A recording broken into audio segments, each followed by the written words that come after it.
জয় তারা। নমস্কার বন্ধুরা, আমি জ্যোতিষী গৌতম কুমার। আজকের আলোচনার বিষয় 6 রাশি মহা কোটিপতি হতে চলেছে। অর্থাৎ 18ই সেপ্টেম্বর বুধবার চন্দ্রগ্রহণ শুরু হতে চলেছে। এই চন্দ্রগ্রহণ অত্যন্ত শুভ ফলদায়ক এই 6 রাশির জন্য। কেননা ভাদ্র মাসের পূর্ণিমা তিথিতে শুক্র পক্ষে চন্দ্রগ্রহণ। ভারতবর্ষ তথা বাংলাদেশ থেকে চন্দ্রগ্রহণ দেখা যাবে না, খণ্ড চন্দ্রগ্রহণ। এবং এই চন্দ্রগ্রহণ শুরু হবে সকাল 6:11 থেকে। চন্দ্রগ্রহণ সম্পূর্ণ হবে সকাল 10:17। অর্থাৎ চন্দ্রগ্রহণ স্থায়ী 4 ঘন্টা 6 মিনিট। এই চন্দ্রগ্রহণের পর থেকে এই 6 রাশির জাতক বা জাতিকাদের জীবনে দুর্দান্ত সফলতা আসতে চলেছে। আসুন আমরা জেনে নেই কোন ভাগ্যবান এই 6 রাশির জাতক বা জাতিকা রয়েছে। তবে ভিডিওটি ধৈর্য সহকারে সম্পূর্ণ আপনাকে দেখতে হবে, কেননা এই ভিডিওর মধ্যে কিছু গুরুত্বপূর্ণ বিষয় আমি বলবো। সেই বিষয়গুলো যদি আপনি আগের থেকে জেনে রাখতে পারেন, তাহলে চন্দ্রগ্রহণের শুভত্বগুলো আপনার জীবনে 100%ই ভোগ করতে চলেছেন। প্রথম ভাগ্যশালী রাশি, আপনি যদি ধনু রাশির জাতক বা জাতিকা হয়ে থাকেন, চন্দ্রগ্রহণ আপনার জন্য একাধিক জায়গার থেকে উন্নতি করার সম্পূর্ণ সুযোগ পেতে চলেছেন। আর্থিক দিক থেকে আপনার মজবুত হবে, কর্মক্ষেত্রের সফলতা, চাকরি ক্ষেত্রের প্রমোশন, নতুন চাকরি পেতে পারেন, সরকারি অথবা বেসরকারি। বেকারত্ব থেকে আপনি মুক্তি পেতে চলেছেন, শত্রু নাশ হতে চলেছে। এবং আপনার পরিবারে কোনো ব্যক্তি যদি অসুস্থ থাকে, সেই ব্যক্তি সুস্থ হয়ে উঠবে। তাছাড়া আপনার স্বামী স্ত্রীর মধ্যে ভুল বোঝাবুঝি অশান্তি থেকে থাকলে মিটে যাবে, কারণ এই চন্দ্রগ্রহণ আপনার জন্য অত্যন্ত শুভ ফলদায়ক হতে চলেছে। তাছাড়া চন্দ্রগ্রহণ শুরু হচ্ছে আপনার রাশির সাপেক্ষে চতুর্থে। অর্থাৎ দুর্দান্ত শুভ ফলদায়ক আপনার জন্য। এই চতুর্থে চন্দ্রগ্রহণ শুরু হওয়া মানে কিন্তু আপনার জীবনে আমূল পরিবর্তন ঘটতে দেখা যাবে। আপনি যদি বৃশ্চিক রাশির জাতক বা জাতিকা হয়ে থাকেন, আপনার জন্য দুর্দান্ত শুভ ফলদায়ক এই চন্দ্রগ্রহণ।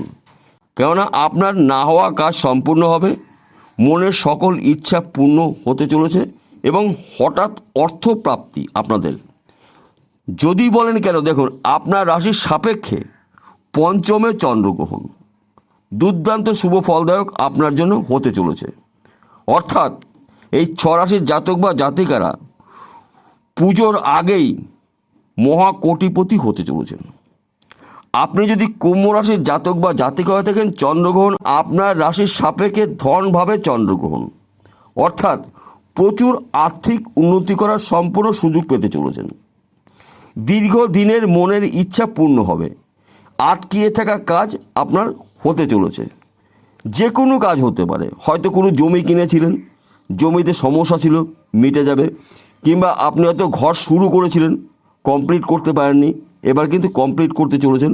অর্থাৎ আপনার আর্থিক দিক থেকে মজবুত হতে চলেছেন। আপনি যদি মীন রাশির জাতক বা জাতিকা হয়ে থাকেন, চন্দ্রগ্রহণ আপনার জন্য অত্যন্ত শুভ ফলদায়ক, কারণ আপনার রাশিতেই চন্দ্রগ্রহণ। এতটা পরিবর্তন ঘটবে আপনি কখনো কল্পনা করতে পারেননি। যেখানে হাত দেবে সেখানেই সোনা পাবেন। অর্থাৎ আপনার মান সম্মান প্রাপ্তি, অর্থ প্রাপ্তি, শত্রু নাশ। যদিও আপনার রাশিতে শনির সাথে সাথে চলছে, তথাপিও এই চন্দ্রগ্রহণ আপনার জন্য অত্যন্ত শুভ ফলদায়ক। একাধিক জায়গা থেকে কাজের খবর পাবেন, ব্যবসা ক্ষেত্রে উন্নতি, চাকরি ক্ষেত্রে প্রমোশন, নতুন চাকরি পেতে পারেন, নতুন ব্যবসা শুরু করতে পারেন। এবং আপনি গাড়ি বাড়ি কিন্তু এবার ক্রয় করতে চলেছেন, কেননা আপনার হাতে প্রচুর পরিমাণে অর্থ আসবে। আপনি যদি বৃষ রাশির জাতক বা জাতিকা হয়ে থাকেন, এই চন্দ্রগ্রহণ আপনার জন্য অত্যন্ত শুভ ফলদায়ক। কেননা আপনার অনেক দিনের মনের ইচ্ছা পূর্ণ হতে চলেছে। যেখানে যাবেন সেখান থেকে কিন্তু আপনি মাথা উঁচু করে ফিরবেন। অর্থাৎ আপনার সম্মান প্রাপ্তি, অর্থ প্রাপ্তি, সুখ শান্তি সমৃদ্ধি প্রাপ্তি, কর্মক্ষেত্রে উন্নতি। আপনি যেই কাজই করুন না কেন, ব্যবসা করছেন, চাকরি করছেন, কোম্পানিতে চাকরি করছেন, আপনার কিন্তু একাধিক জায়গার থেকে আর্থিক উন্নতি করার সম্পূর্ণ সুযোগ পেতে চলেছেন। আপনি যদি সিংহ রাশির জাতক বা জাতিকা হয়ে থাকেন, এই চন্দ্রগ্রহণ আপনার জন্য অত্যন্ত শুভ ফলদায়ক। এই চন্দ্রগ্রহণের পরের দিন থেকে আপনাদের একাধিক জায়গার থেকে শুভ খবর পাবেন। যেই কাজগুলো নিয়ে আপনি প্রচেষ্টা করেছিলেন, কাজগুলো সম্পন্ন করতে পারেননি, যে কোনো কাজ হতে পারে। হয়তো চাকরির জন্য আপনি প্রচেষ্টা করেছিলেন, চাকরি পাননি, কিংবা ব্যবসার জন্য আপনি প্রস্তুতি নিয়েছিলেন, ব্যবসা ক্ষেত্রে আপনার বাধা সৃষ্টি হয়েছিল, কিংবা আপনি বাড়ি করবেন, বাড়ি করতে পারছেন না, কিংবা আপনার সাংসারিক জীবনে কিন্তু সুখ শান্তির সমৃদ্ধি আসতে চলেছে। এবং আপনাদের পরিবারে কোনো ব্যক্তি যদি অসুস্থ থাকে, সেই ব্যক্তি কিন্তু সুস্থ হতে চলেছে। অর্থাৎ এই চন্দ্রগ্রহণ আপনাদের মুখে হাসি ফোটাতে আসছে। অর্থাৎ আপনারা পুজোর আগেই মহাকোটিপতি হতে চলেছেন, বিলাসবহুল জীবনযাপন করতে চলেছেন। এই চন্দ্রগ্রহণ আপনার জন্য দুর্দান্ত শুভ ফলদায়ক। এইবার বলছি, চন্দ্রগ্রহণ চলাকালীন কোন কাজগুলো করা নিয়মের মধ্যে পড়ে এবং কোন কাজগুলো একদম করা উচিত নয়। আপনি চন্দ্রদেবের বীজ মন্ত্র জপ করতে পারেন, এবং আপনি যদি দীক্ষা নেওয়া থাকে গুরু মন্ত্র জপ করতে পারেন, কিংবা আপনার হয়তো কোনো কারণবশত দীক্ষা নেওয়া হয়নি, তাহলে আপনি যেই ঠাকুরের ভক্ত সেই ঠাকুরের বীজ মন্ত্র জপ করবেন। তাছাড়া আপনি যেই ধর্মের মানুষ হন না কেন, আপনার ইষ্ট দেবতার মন্ত্র জপ করুন। দেখুন, আপনার জীবনে যা ঘটবে বলে শেষ করা যাবে না। এইবার বলছি, সাবধানবাণী, আপনাকে কি কাজগুলো একদম করা উচিত নয়। চন্দ্রগ্রহণ চলাকালীন কারোর সঙ্গে তর্ক বিতর্ক করা যাবে না, কথা কাটাকাটির মধ্যে আপনি যাবেন না, অশান্তি যেন সৃষ্টি না হয় সেটা আপনাকে নজর রাখতে হবে।